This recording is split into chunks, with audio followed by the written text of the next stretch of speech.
Napa way back Wednesday ang mga taga-Makati sa pagliwanag ng Ayala Avenue dahil sa magaganda at makukulay na Christmas decorations. Nakatutok doon live si Mark Salazar. Mark!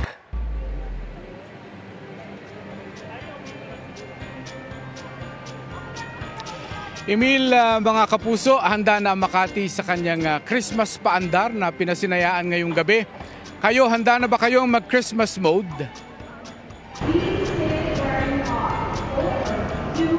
1990s pa ang tradisyong ito sa Makati kung saan binibihisan ng Paskong Pinoy decorations at pailaw ang 1.9 kilometers na kahabaan ng Ayala Avenue. Ngayong gabi, muling pinailawan ng Ayala Avenue bilang pagsisimula ng Christmas season. Hindi lang sa Makati, kundi para sa lahat ng napadaan dito ng Kapaskuhan. 5, 4, 3, 2, 1, pull the ribbon! Shout out sa mga batang 90s dyan na may mga nostalgic Christmas memory sa Ayala. Isa si Juvie sa batang 90s pero sa latest siya lumaki at doon daw siya nakagawa ng mas masayang Christmas memories. Ang Paskong Ayala Avenue ni Juvie ay nakatahi sa trabaho at career malayo sa pamilya. Oo, kasi of course busy ka sa work, busy ka sa mga, I think, goals mo. Of course, gusto mong ma-reach yung goals mo by the end of the year. Nung bata ka, mas na-appreciate mo siguro yung mga maliliit na bagay, gano'n. Siguro pag adult ka lang nag-iiba lang siguro.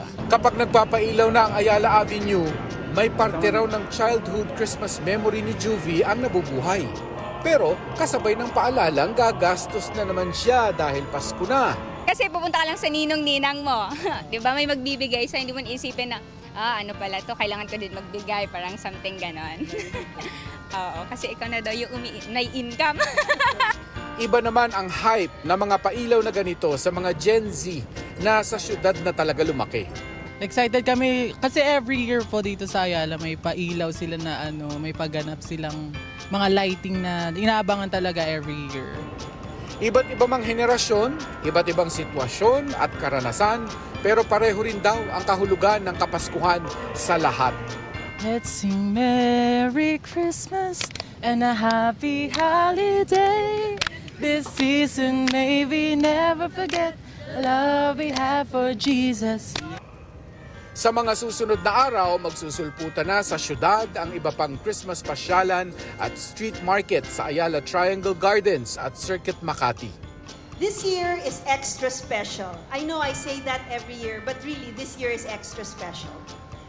For over a decade, we enjoyed the Festival of Lights, our annual feast for the eyes. But this year, we have prepared a truly immersive holiday experience.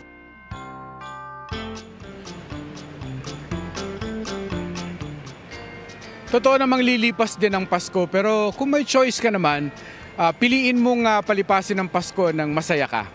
Mula rito sa Ayala Avenue sa Makati, para sa GMA Integrated News, Mark Salazar, nakatutok 24 oras. Maraming salamat, Mark Salazar.